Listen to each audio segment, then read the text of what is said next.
Cla.ssic EU.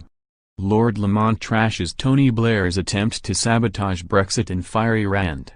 Tory peer Lord Lamont let trip during a BBC Radio 4 interview just after Tony Blair's made a call to have a second referendum on the Brexit deal once negotiations are over.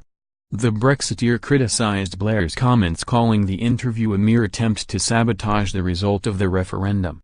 He said, "I can think of very few interviews I've heard in my life that are absolutely designed to increase cynicism about politics.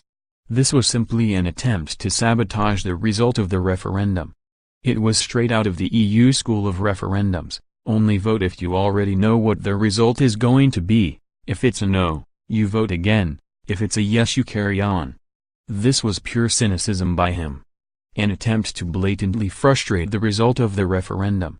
The Conservative peer claimed Blair's interventions are jeopardizing the negotiations between Prime Minister Theresa May and Brussels as they set up a basis to get a bad offer from the EU. He said, "More seriously, it is very much against the national interest. How are the government meant to get a good deal if we're going to have voices like Tony Blair's at home saying, oh, whatever deal is achieved must be subject to another referendum? That would be an absolute incentive to the EU to give us the worst possible deal." Lord Lamont also said it would be ridiculous to put a second Brexit vote before the British people, as this would never be the case with a general election.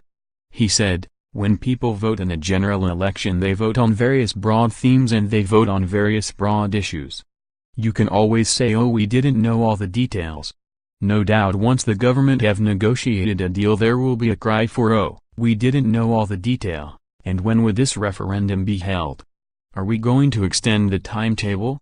And what exactly would be the question?"